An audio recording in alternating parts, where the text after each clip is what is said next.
3 months after SEAL Team 6 killed Osama bin Laden, a helicopter carrying 17 members of that same unit was shot down in Afghanistan. 30 Americans died, the single deadliest day for U.S. Special Operations in history. The official story: a lucky shot from a Taliban RPG brought down the Chinook helicopter, call sign Extortion 17. But the families don't believe it, and the questions they've raised have never been answered. This is the story of Extortion 17, the tragedy, the mystery, and the conspiracy theories that refuse to die. Subscribe, because this story will make you question everything. August 6, 2011, Wardak Province, Afghanistan. It was supposed to be a routine mission. A team of Army Rangers had engaged Taliban fighters in the Tangi Valley, a notorious insurgent stronghold. The Taliban were escaping. The Rangers needed reinforcements to finish the job. A quick reaction force was assembled. Navy SEALs, Army aviators, Afghan commandos, a military dog, and the helicopter crews who would carry them into battle. They boarded a CH-47D Chinook helicopter, a twin-rotor workhorse that had been flying combat missions since Vietnam. The aircraft was operated by a National Guard unit from Nebraska, call sign Extortion 17. At approximately 2 a.m. local time, Extortion 17 lifted off and headed toward the Tangi Valley. The men aboard had no idea they were flying into history. The Chinook carried 38 people, one of the largest special operations teams ever assembled for a single mission. Among them were 17 members of Naval Special Warfare Development Group, DEVGRU, better known to the world as SEAL Team 6. These weren't the exact operators who had killed bin Laden 3 months earlier. That team, the men who had fast-roped into the Abbottabad compound, were on a different rotation. But they were from the same unit, the same brotherhood, the same elite community that had just pulled off the most famous special operations raid in history. Now they were heading into a valley full of Taliban fighters who had every reason to want revenge. The Tangi Valley was one of the most dangerous places in Afghanistan. Steep mountains, dense vegetation, limited helicopter landing zones, perfect terrain for ambushes. American forces had operated in the valley before, always taking casualties. The Taliban knew the ground intimately. They had spotters on the ridges, they had fighters in the villages, and on this night they were ready. As Extortion 17 approached the landing zone, the Rangers on the ground were still engaged in combat. The situation was fluid. The Taliban were moving. The Chinook was coming in to drop its reinforcements and help finish the fight. What happened next took only seconds. At approximately 2:38 a.m., Extortion 17 was on final approach to the landing zone. The helicopter was flying low and slow, vulnerable, as all helicopters are during landing. The pilots were focused on finding a safe spot to set down. From the darkness below, a rocket-propelled grenade streaked upward. The RPG struck the rear rotor assembly. The explosion was catastrophic. The Chinook lost control immediately. Without the rear rotor, the aircraft began to spin.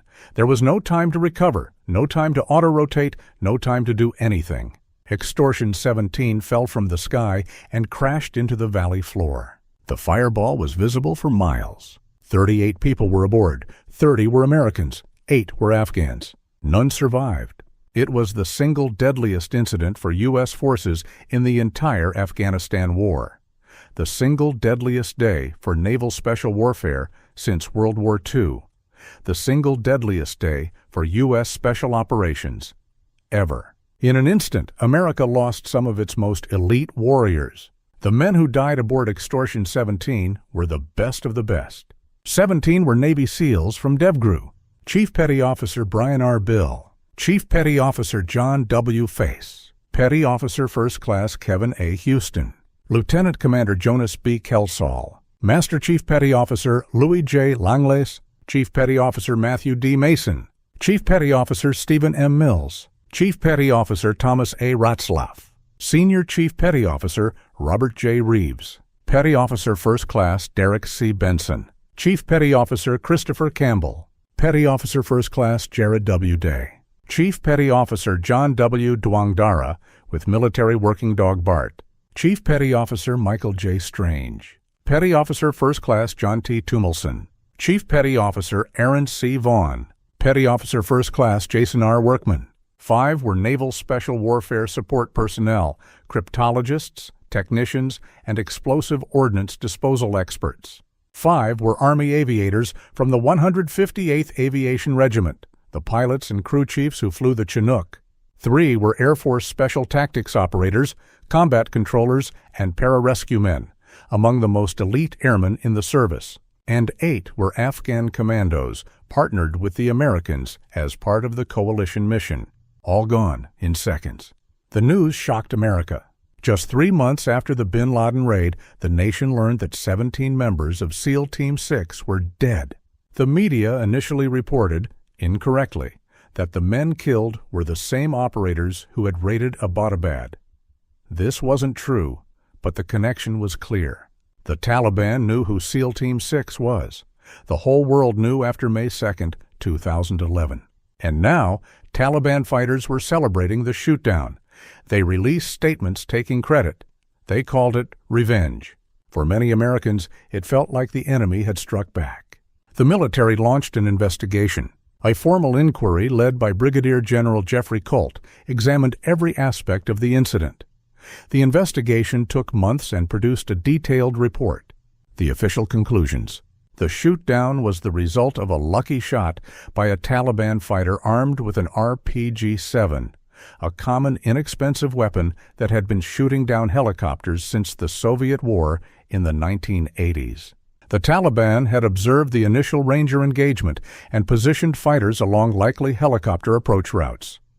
When Extortion 17 came in, they were ready.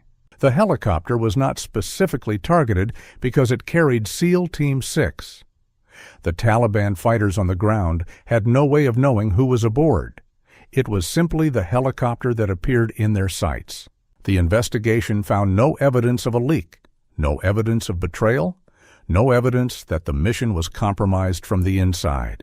It was, according to the official report, a tragic but explainable combat loss.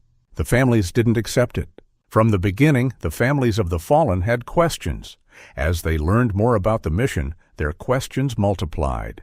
Why was such a large group of elite operators sent on a single helicopter? Standard procedure typically limited the number of high-value operators on one aircraft. If a helicopter went down, you didn't want to lose an entire team. Yet Extortion 17 carried 17 DEVGRU operators, an extraordinary concentration of irreplaceable talent. Why was an older Chinook used instead of a more advanced aircraft? The CH-47D that flew as Extortion 17 was a Vietnam-era design, upgraded but aging. Newer variants, the CH-47F, had better survivability features. More significantly, special operations missions often used MH-47s, specially modified Chinooks operated by the 161st Special Operations Aviation Regiment, the Night Stalkers. These aircraft had advanced defensive systems, including radar warning receivers, missile approach warnings, and flare dispensers. Extortion 17 was a conventional National Guard Chinook. It lacked many of these systems. Why wasn't the helicopter given additional protection? The Tangi Valley was known to be dangerous. The mission was a quick reaction force insertion into an active firefight. Typically, such missions would have armed helicopter escorts, Apache gunships that could suppress enemy fire during the approach. On this mission, there were Apaches in the area, but they weren't providing close escort during the actual insertion. The reasons for this have been debated. Why were the rules of engagement so restrictive? Some families and critics have argued that restrictive rules of engagement, designed to minimize civilian casualties, prevented American forces from adequately suppressing potential threats before the helicopter arrived. If the Taliban fighters who shot down Extortion 17 had been engaged earlier, the helicopter might have survived. Why was the mission changed at the last minute? The original mission plan was modified shortly before execution. The Quick Reaction Force was initially supposed to support a different operation. When the Tangi Valley engagement developed, they were redirected. Some have questioned whether this last-minute change contributed to inadequate planning or preparation. Why were the flight recorders not recovered? Or were they? The families claim they were told the helicopter's black boxes were destroyed in a flash flood after the crash. This explanation struck many as suspicious. Why would critical evidence be left at the crash site long enough to be destroyed by weather? And the biggest question, why were the remains cremated without family consent? After the crash, the military informed some families that remains had been cremated, in some cases without prior notification or permission.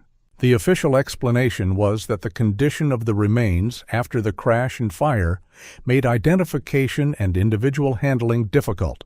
But for grieving families, the cremation felt like evidence was being destroyed. It deepened their suspicions that something was being hidden. The conspiracy theories took root and grew. In the years following the shootdown, alternative narratives emerged. Some from family members, some from media figures, some from fringe communities. Theory 1. The Taliban were tipped off. Some believe that Afghan forces, either through intentional betrayal or through compromised communications, informed the Taliban that high-value American operators were coming. This theory points to the presence of Afghan commandos on the mission and the known infiltration of Afghan security forces by Taliban sympathizers. The official investigation found no evidence of a leak, but Afghanistan was riddled with double agents, and the families question whether the investigation was thorough enough. Theory 2. The mission was a setup to silence the SEAL Team 6 operators. This is the darkest theory, and the least supported by evidence. Proponents argue that the bin Laden raid didn't happen as reported. Perhaps bin Laden wasn't killed. Perhaps something else occurred in Abbottabad that needed to be covered up. Sending SEAL Team 6 members to their deaths, the theory goes, was a way to eliminate witnesses. This theory requires believing in a conspiracy of almost incomprehensible scale, that the U.S. government murdered its own elite warriors to cover up something.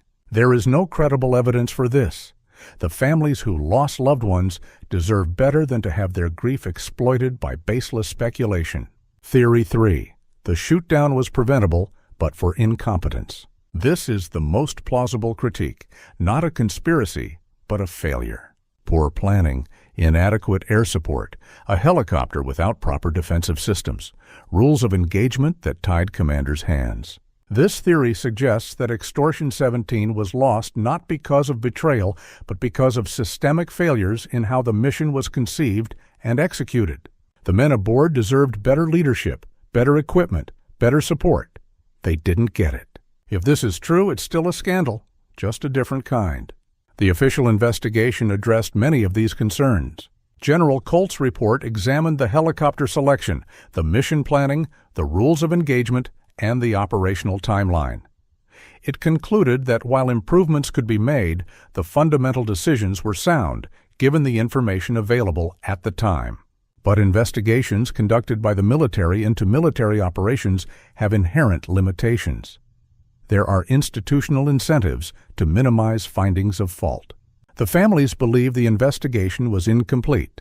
Some have called for congressional hearings, independent reviews, and declassification of additional documents. So far, they haven't gotten them.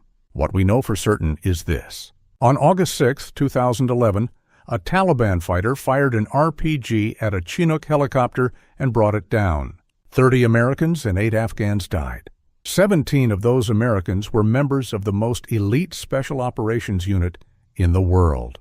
Whether the loss was preventable, whether better decisions could have saved those lives, remains a matter of debate.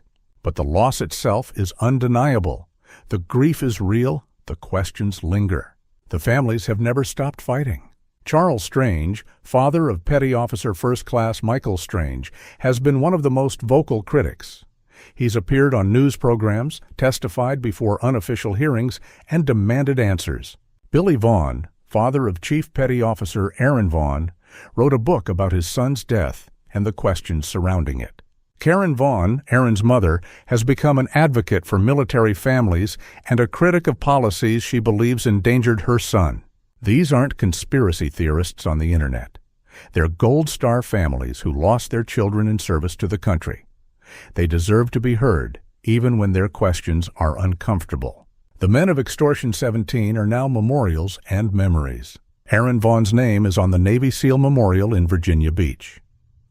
Michael Strange is honored at the National Navy UDT SEAL Museum in Florida. Each of the 30 has a story, a family, a legacy. John Tumelson's funeral became famous when his dog, Hawkeye, lay down beside his casket and refused to move. The photo went viral, a faithful companion mourning his master. These weren't anonymous casualties. They were sons, fathers, husbands, brothers. They had dreams. They had plans for after the war. They never got to see them through. What are the lessons of Extortion 17? First, war is inherently dangerous, even for the most elite forces. The SEALs who killed bin Laden were invincible in the public imagination. The men of Extortion 17 proved that no one is invincible. Second, helicopters are vulnerable. The Chinook has been flying combat missions for 50 years, and it's been shot down throughout those 50 years. Technology improves survival odds, but a well-placed RPG can still bring down any helicopter. Third, grief and suspicion are intertwined. When you lose a child in circumstances you don't fully understand, you look for explanations. Sometimes those explanations veer into conspiracy. That doesn't make the grief any less real. Fourth, transparency matters. The military's reluctance to share information, whether about the flight recorders, the cremation decision, or the mission planning, fueled suspicion. More openness might have prevented some of the conspiracy theories. Fifth, elite units carry elite risks. The same men who are sent on the most dangerous missions are the most likely to die on those missions. That's the nature of special operations. August 6, 2011. A helicopter, a valley, an RPG. 30 American families got the worst news any family can receive. 17 SEAL. Team 6 operators who had devoted their lives to protecting America were gone. The official story says it was a lucky shot by an enemy fighter. Tragic but explainable, but part of war. The families say there's more to the story. They believe their sons deserved better. They believe questions remain unanswered. Maybe they're right. Maybe the full truth is still hidden. Or maybe the truth is simply this: war is brutal, and sometimes the best men die first. Either way, the 30 Americans aboard Extortion 17 deserve to be remembered. Not as conspiracy theories, not as political talking points. As warriors, as patriots, as men who answered the call. They flew into the darkness to help their brothers. They never came back. That's the story of Extortion 17. Subscribe for more stories of American sacrifice. Share this video so the 30 are never forgotten. Comment, what do you think really happened? This video is for the men of Extortion 17 and for their families who are still waiting for answers. They served. They sacrificed. They deserve the truth. The Tangi Valley is quiet now. American forces left Afghanistan in 2021. The Taliban now control the country, the same Taliban who shot down Extortion 17. The valley where 30 Americans died is once again enemy territory. The villages that American blood was spilled to protect are back under Taliban rule. For the families, this adds another layer of tragedy. Their sons died for a mission that ultimately failed. The war they sacrificed for ended in defeat. 20 years, thousands of American lives, trillions of dollars. And the Taliban won. That's not the fault of the men who served. They did everything asked of them. They fought with honor. They died with courage. The failure belongs to the leaders who sent them on missions without clear objectives, who changed strategies year after year, who never committed to winning or leaving. The men of Extortion 17 were victims of that failure, as were all who died in Afghanistan. Every year on August 6th, families gathered to remember. Memorial services are held at the Navy SEAL Memorial, at local cemeteries, at churches across the country. Gold Star families embrace, veterans tell stories. Names are read aloud. The men are not forgotten, not by those who loved them. But for most Americans, Extortion 17 is a footnote, a tragedy quickly replaced by the next headline. That's the nature of war in a democracy that isn't fully at war. The sacrifices are real, but they're borne by a tiny fraction of the population. The rest of the country moves on. The families never do. SEAL Team 6 continues to operate. The unit that lost 17 members on August 6, 2011, still conducts missions around the world. New operators have filled the ranks. The mission continues. They remember their fallen brothers. Every DEVGRU operator knows the names of those who went before, including the names of the men who died aboard Extortion 17. The culture of the teams demands it. You train, you fight, you remember. But even within the special operations community, there are those who question the official narrative. There are those who believe mistakes were made that night, mistakes that cost lives. They don't speak publicly, but privately, the debates continue. The Chinook helicopter remains in service. The CH-47 has been upgraded many times since Vietnam. The newest variants are far more capable than the CH-47D that flew as Extortion 17. But the fundamental vulnerability remains. Helicopters are slow, loud, and visible. They have to fly low to deliver troops. They can be brought down by weapons that cost a few $100s. That hasn't changed in 50 years. It probably won't change in the next 50. As long as helicopters carry troops into combat, some of them will be shot down. Some of those shootdowns will kill elite operators. That's the reality of special operations warfare. The question isn't whether more will die. It's whether we're doing everything possible to minimize the risk. For the families of Extortion 17, the answer is no. They believe their sons were failed by decisions that prioritized other concerns over their safety. Whether they're right is something history will have to judge. 30 Americans, 1 helicopter, 1 moment. August 6, 2011 should be remembered. Not as a conspiracy, not as a talking point. As a sacrifice, as a reminder that freedom isn't free, as proof that even the best can fall. The men of Extortion 17 were warriors in the truest sense. They volunteered for danger. They ran toward gunfire. They protected people they never knew. And when the call came on that August night, they climbed aboard a helicopter and flew into the darkness. They didn't come back, but their memory endures. In the hearts of their families, in the ranks of their brothers, in the history of the nation they served. Extortion 17. Never forget.